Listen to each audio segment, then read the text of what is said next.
Today I want to cover a topic. I think it's difficult. It's not difficult to talk about, but I think it's very difficult to apply. And it's this: what do you do, or how do you do the right thing when others think that you're wrong? What do you do when the choices are just electric with emotions and your actions will be pregnant with consequences? How do you know and do the right thing in those kinds of times? Stick with me. I want to help you figure it out.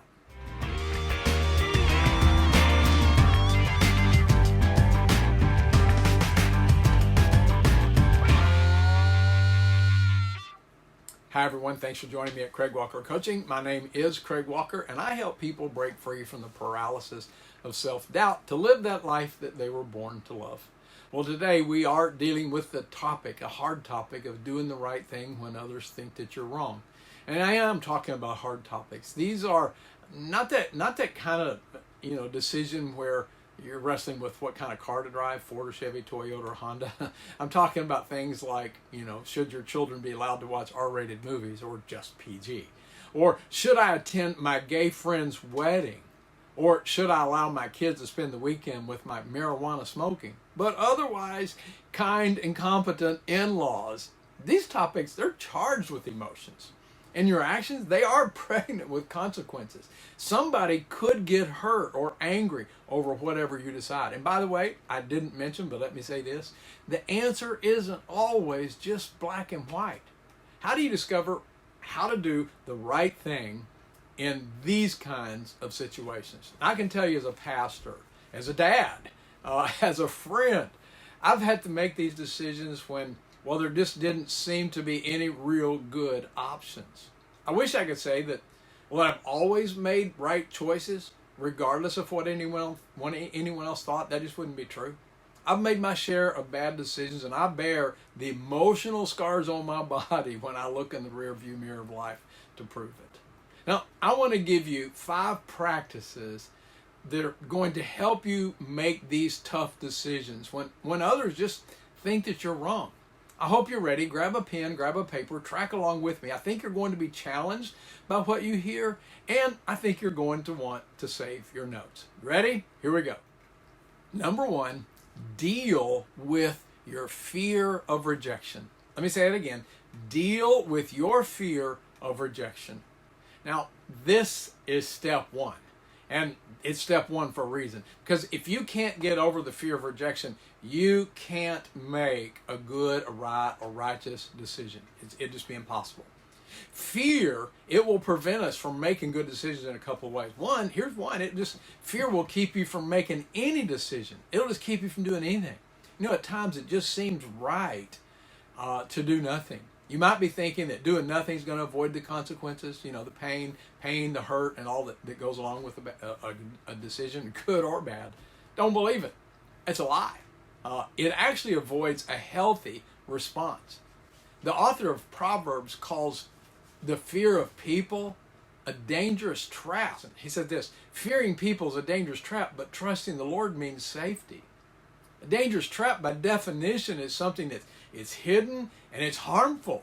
You do so much harm when you fall in the trap of fear, refusing to discover and to act on that which is right, that which is best. That's why Solomon wrote in the second half of the verse that fearing people is a dangerous trap, but trusting the Lord means safety. In other words, you're always on solid and safe ground when you trust God and you do what you believe is right. This is why I love working with church leaders. There are few things more damaging, more dangerous than an insecure leader. And I know this because, I once was one.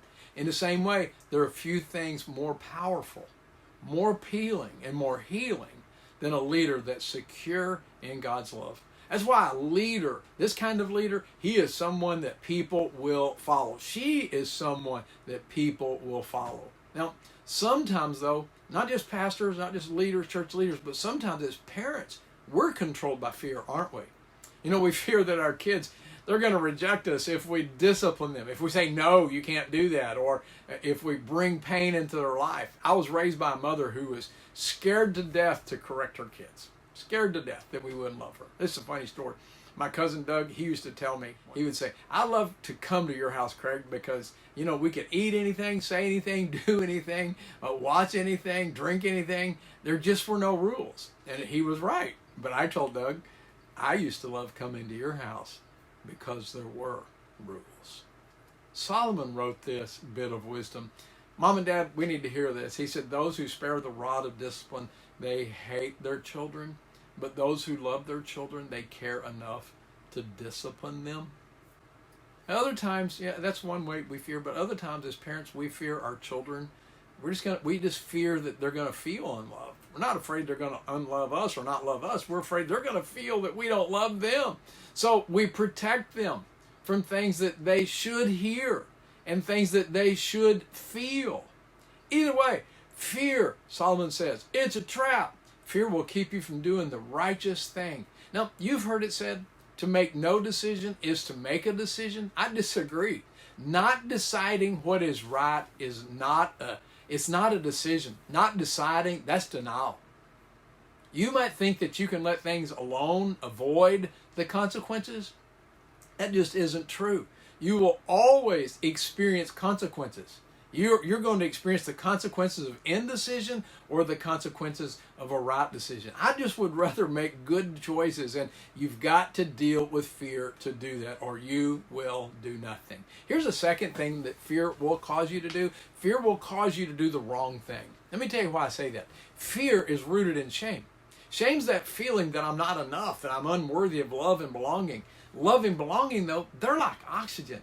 As long as you have it, you really never think about it. But the moment you don't have oxygen, that's all you think about, like, and you just fight to get it. Love and belonging is the same way. As long as you feel secure and loved in a relationship, it's no big deal. But the moment you don't have it, you will do anything to get that loving feeling. That's why I say shame is the birthplace of evil. When you feel shame, you will act in fear, and you will hurt other people with your jealousy, which is born out of shame, that fear that you're not enough. Controlling, born out of that fear that you're not enough. Greed, pride, arrogance, unforgiving, judgmental actions. These are all shame-based attitudes. They flow out of shame. God's perfect love is the answer. It's the cure to this kind of living. By the way, your lack of security in God's love is commentary on how attentive you are to the Spirit of God. The Bible tells us that the Spirit of Jesus is shouting out God's love to us. When you know God's love, when you experience, you feel God's love for you, fear will be expelled from your life. You won't have to worry about fear-based decisions. John wrote this in 1 John. He said, perfect love expels, cast out all fear. If we're afraid, it's for fear of punishment, John says, and this shows that we have not fully experienced his perfect love. We love others, John says. We love others because he loved us. When you experience this perfect love, it just sets you free to be done with jealousy, to be done with controlling, to be done with greed, and all those other things that just hurt other people. Deal with your fear. We are only able to discover and do the righteous and loving thing when we're grounded in God's perfect love. Hey, if you need help grasping God's perfect love for you, watch my talk. Is God always there for you? It's in the notes. Look up at it, check it out, and watch it. But I want to tell you one more thing before I leave fear. Dealing with fear won't provide you the insight that you're looking for on the righteous thing to do. It won't. And let me just tell you that. But let me tell you this too. Not dealing with your fear, it will prevent you from discovering the righteous thing to do. You must deal with fear. Number 2, move slowly. If I could plead with you on anything, this kind of the second thing, it's like just move slowly. Remember, you might be wrong. Take time to discern what the will of God is, to figure it out. Can I just tell you this? I think this is true. At best, you are only partially right initially. You only discover how to be righter as you move forward slowly. But if you act too quickly, you could cause untold damage, untold pain. Solomon told us this. He wrote this. He said, there is one who speaks rashly like the thrust of a sword, but the tongue of the wise brings healing. Tongue of the wise, it just moves slowly. Number 3, pray in faith for wisdom. These are best practices. God, I need your help. If any of you, he said this, if you need wisdom, ask our generous God, and he will give it to you. He will not rebuke you for asking, but when you ask him, be sure that you ask in faith in God alone. That's really what he says. When you pray, God's Spirit will speak, and you can just take that to the bank. He will. But I've noticed that we have two tendencies. By the way, when I say we, I really should say me. I have two tendencies, and I think these are kind of universal. Two tendencies that when we've prayed and asked God for wisdom, I think the first tendency is to dismiss. We say, how many times, I'm just asking this, how many times have you, I know how many times, no, I don't know how many times, it's been a lot, that I've prayed for wisdom, and then I've had this thought come to mind, what I should do, and then I would say something like, no way, I can't do that. No, you could never do that. If you do that, and just that fear would stop me, and I don't do the very thing that God prompted me to do. If I had $1 for every time that I prayed and didn't act on what I think God had told me, I'd probably be a wealthy man. I just want to protect you. Don't do that. Can I tell you the second tendency? And then I'm going to tell you how to get around both of these tendencies. Here's the second tendency, and it is this, to act too quickly. It's kind of, this is prideful, I think. It's like, I prayed about it, I know what God said to me, and I'm just going to go and do it. Kind of like you're a prophet. God spoke and you know it. You're not a prophet. And you don't know. And so you need to confirm what God said. We're going to talk about that in just a second. Let me offer this suggestion to you. Here's how to avoid not doing anything with what God told you, rejecting it, and then it's how to avoid acting too quickly. The next time you pray and you ask God for wisdom, just write it down. Whatever he told you, don't edit it, don't make decisions about it, and certainly don't act on it. Just write it down. Get wisdom from God. That's called keeping a journal. Now you're ready to move to the fourth practice, and that's this. Confirm your prompting with wise counsel. Now you're ready to figure out, is this really from God? You're really ready to test the water here. You confirm God's prompting with wise counsel. The scripture says, get all the advice and instruction that you can, so you will be wise the rest of your life. Here's a great suggestion. Listen to wise, godly counsel on both sides of the issue. I'm in a situation right now where I know the stakes are high. Honestly, I'm afraid to do anything. I am. So I'm just, I've already dealt with that fear of rejection. I've put that aside. I'm moving slowly. I've asked God for wisdom. I think I know what he wants me to do, but right now I'm really trying to listen to people on both sides of the argument. I don't want to make a wrong decision. I don't want to hurt people needlessly, and neither do I want to do nothing if God wants me to do something. And this is something I've learned. The more I'm willing to discuss this openly with wise people, both sides of the issue, the more likely I am to grow in wisdom. Let me just stop here. This is a good place to stop and check. Have you really dealt with your fear of rejection? Have you dealt with your fear of rejection? If you haven't, can I just tell you something? Then you will not seek wise counsel on both sides of the issue. You will be afraid of being wrong. You will make a wrong decision out of that fear. You will do that which is wrong. The scripture says, get all the advice, instruction that you can. Take time to confirm God's prompting with wise counsel. Number 5, do the righteous thing, expecting God's righteous reward. There's a time to move from what I need to do to what I will do and do. You need to act on God's prompting. Yes, there will be consequences. Yes, there often will be pain surrounding it. But this is exactly what Jesus did for us, wasn't it?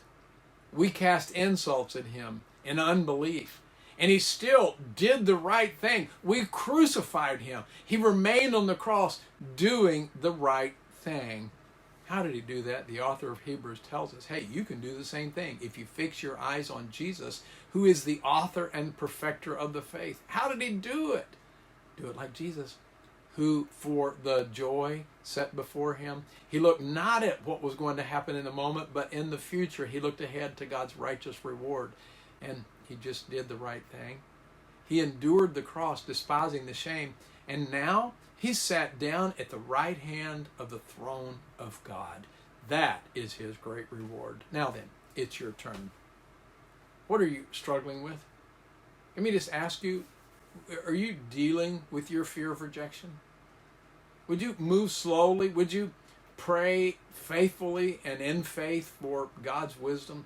Would you confirm your prompting with wise counsel? Don't move and don't dismiss it until you've really confirmed what God has to say. This is where you gain confidence to move forward and do, number 5, the righteous thing. Act and do the righteous thing. Well, hey, I hope this has been helpful for you. If it has, please click the like button. Don't forget to subscribe, ring the bell to make sure that you're notified each time a new video is posted. And as always, check out CraigWalkerCoaching.com. You may find something there that would be helpful to you. And there's a couple of links down below. One is for my free ebook, 7 Surprising Insights About You. This is your guide to living the life that you were born to love. Make sure you check it out. And don't forget to check out Truly a Masterpiece. This is my 8-week coaching to help you break free from the paralysis of self-doubt to live that life that you were born to love.